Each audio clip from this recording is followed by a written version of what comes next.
ஆதி சதுர்வேதங்கள் ஓதும் பரஞ்சோதியே எங்கள் அச்சனார் கோவில் அரசே.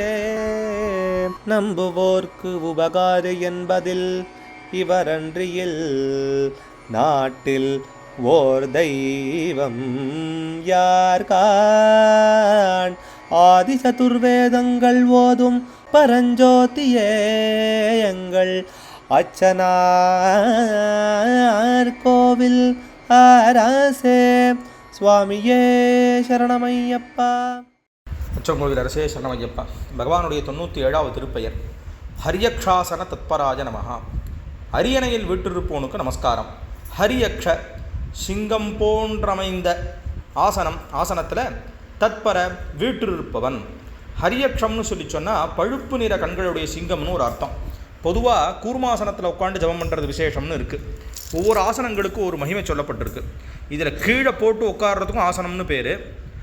யோக ஆசனங்கள்னு தானே அந்த மாதிரி கால்களை வச்சு பண்ணுறதுக்கும் ஆசனம்னு பேர்.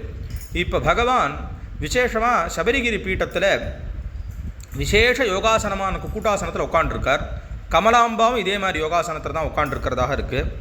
அந்த ஆசனத்தை தாங்கிற இடத்துல யானை, சிம்மம், சர்ப்பம் இதெல்லாம் அந்த பீட்டங்களில் ஒவ்வொரு தத்துவத்தினுடைய உருவங்களாக பூஜிக்கப்பட வேண்டும் அப்படின்னு ஆகம சாஸ்திரங்கள்லாம் சொல்லுவதனால ஹரியக்ஷாசன, அதாவது அரியணையில் விட்டுருப்போன்னு ஒரு அர்த்தம்.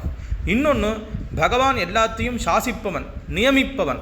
அப்படி இருக்கிறதுனால அவர் உட்காண்டிருக்கக்கூடிய ஆசனமும் எல்லாத்துக்கும் மேலே இருக்கக்கூடியதான சர்வஜ்ஞ சிம்ஹாசனம் அப்படிங்கிறதான ஒரு அர்த்தமாகவும் அமையும்.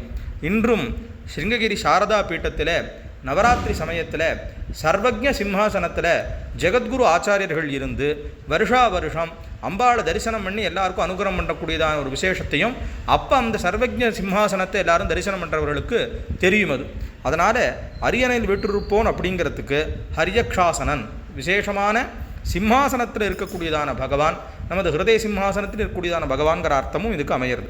அச்சங்கோவில் அரசே சரணமையப்பா. அச்சனார் கோவில் அரசே. சுவாமியே சரணமையப்பா.